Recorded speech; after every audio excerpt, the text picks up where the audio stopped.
You mentioned Smallville. I'd like to quickly mention since I somehow watched an episode or two of Lois and Clark, even Ooh. though I swore off CW I heard shows. it was good. It's good. It feels very different Mm. from all the other shows that I've seen from the CW.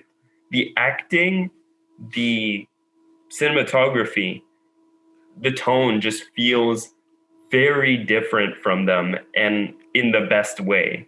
Mm. So I would very much recommend because CW is stepping up their game because they saw that Supergirl and Batwoman are getting fucking nailed.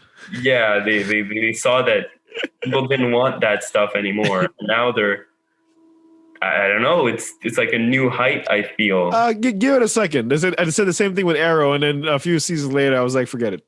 Fair enough. So looking back, this this has the most potential, I would say. It has something very interesting, I would say. Like for me, the first season of Arrow was like, oh shit, okay, this is some real shit. This is not like funky Green Arrow from Smallville with the sunglasses. No, this is definitely like Batman type Green Arrow. Right. And then second season, Deathstroke showed up. I was like, okay, this is getting real. And then Ra's al Ghul showed up. Oh shit, this is really real. Ends up against some like mystical shit. And then forget it. Next season, I was like, forget it. Fucking dude comes in, fucking Magneto's his ass. He can't even beat a grunt. Like I'm like, nah, we ain't about this. We ain't about. And then Felicity came in, stole the show. Like, who the fuck's Felicity, dog? Who is that? I am Eddie Brock. I'm Felicity. Fucking Eddie Brock Jr. Report. I'm a reporter. But yeah, I'll try. I'll check it out. I mean, right now I'm watching what is it? Falcon and Winter Soldier. I don't know if you watched the first episode. I did watch the first. Okay, so another spoiler alert. Yeah. Another spoiler alert. Another. It's all spoilers today. Yeah, so if you haven't watched this now, dip now. So if you haven't watched Falcon Winter Soldier, dip. So yeah, what do you think about the series? I think it's really good. So I'm glad they didn't go with him immediately. Yeah. Taking it up. Yeah. So to speak. Same. I like the fact that when he goes to talk to the bank. Yeah, he gets denied. Yeah. I really like that sequence where they also talk about like superhero salaries. Yeah. Well, I do a lot. I do like a lot of the sort of like the side pieces develop like character development. But I really love the fact that now you actually see them as a normal civilian. We know them as Falcon and Winter Soldier. Bucky in particular, I feel like has been extremely humanized. Yeah. By the sequences that we see. Well, I mean, he actually has memory back. So a lot of to be fair, like you said, he was thrown from one war to another. And like he didn't have time to slow down. Yeah, he had a little break in Wakanda, but like even then, like it was sort of like, hey, there's a fucking war in front of our doorstep right now against aliens. Are you fucking kidding me? I just okay. Yeah, he just showed up and then he got obliterated from the face of the earth. But yeah, I really like the fact that it's sort of it's very much like an indie piece where it's sort of I really love the fact that Wilson didn't take the Cap mantle, but I think we kind of knew where that was going, and in terms of Endgame, he's sort of like kind of reluctant to take it because he didn't really see himself becoming the new symbol of he doesn't see himself as that.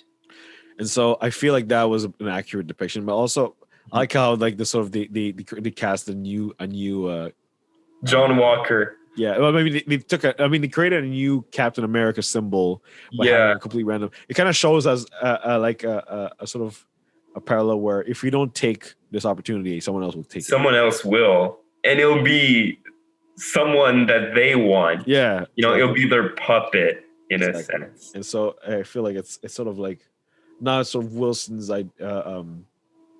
personal struggles like not only helping his sister with all of the business there, but also in terms of as Falcon, he has to sort of, oh shit, I actually need to like sort of, fix this. Yeah. Whereas Bucky is sort of like, okay, I just came back from 5 years of the blip. I don't know what the fuck just happened. Okay, Right. I just came back, immediately went to another war against Thanos Part 2. Now this is after the fact. Where do we go from here? Wakanda is kind of like destroyed because of Infinity War, right? And half of the world is readjusting. So where do we go from here? And it's very much like, and plus on top of that, him realizing, as the Winter Soldier, he committed so many fucking crimes. He's got to live with it, and so I feel like it's quite interesting how he went to the old man, took care of the old man, as a sort of like trying to forgive himself, repentance. Yeah, it's kind of like but also like as a punishment. Yeah, it's kind of like, oh well, you took his son away from him. Now it's your turn to sort of pay your dues, your debts. But, sure, he's trying to turn over a new leaf in a sense. Yeah, but even then, like he realizes that what he took from him is a lot more than he can. Yeah, he can't pay back some stuff that he did. Yeah, and that I feel like it's really good setup for our lead characters. It gives them a lot of unexplored depth to lead into for this series. Yeah, and I think another thing that I found is there's a very interesting kind of it's not like laid bare yet, but there's an underlying political allegory there. Yeah. That I feel it seems well tackled until now. Like they're leading into it, and I think by the third episode we'll probably have a better idea of what it's talking about.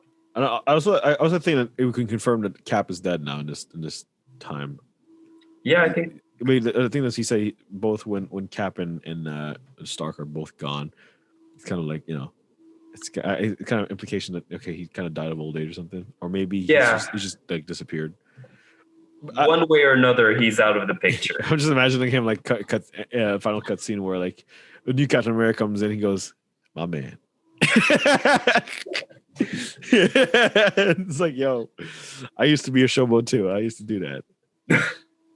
But I like how the banker like sort of casually said, "Oh, yo, before Tony Stark passed away, he didn't pay you guys." It's kind of like, did he ever pay you guys? Did he pay you guys before he passed away? Did he give you guys any money? It's like, no, we just do this. No. It's like, it goes to show you protect the entire world, well, the entire universe against the fucking evil purple ball sack, and you still don't get paid. Yeah. So why should essential workers get paid? Oh, forget it. Jeez. I think it's also like an actual allegory analogy for real life situations in terms of how like essential workers don't get paid much or don't get paid at all sometimes, and like a lot of services that involve a lot of risk don't really the people who are doing the work, engineers or people who are actually doing the work, or even soldiers, like they're not like compensated accordingly in terms of like the shit they go through every single and how veterans are treated. So I feel like it's very much not only a superhero film, it's also a accurate journalistic approach of the real world problems we of post-war in. America in a sense, and political divide, which I feel like is going to come up more and more. There's an interesting sequence where I wasn't expecting him to show up, but James Rhodes has a conversation with Sam. I mean, the two black guys, the two best friends are dead. Black characters. The two best friends are dead. What do you want? that's band together. Right, they're the only two that are present right now.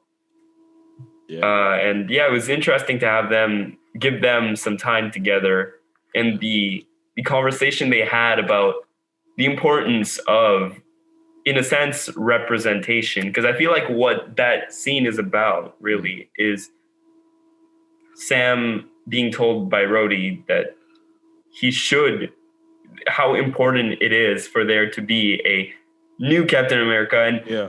be it a black man Yeah. who is competent and worthy like Sam, Yeah. has so much importance for the world. Yeah. And Sam maybe being reluctant about that. Yeah. And there's something It's kind of like interesting. you have to step up to the plate, but you're not ready to take that much pressure in terms of Right. I think there's also part of the message is about representation in a sense. I'm not sure yet because it's just one episode, but Sure. I have a feeling that maybe that might be an overarching theme that might be touched on again for Sam. Yeah. I really like the fact that they implemented Louisiana as the hometown of Sam Wilson, as in like he's actually the hometown of Anthony Mackie. Where, he actually that's what I like about films where they actually implement, like they have respect for the characters, but also have respect for the actor.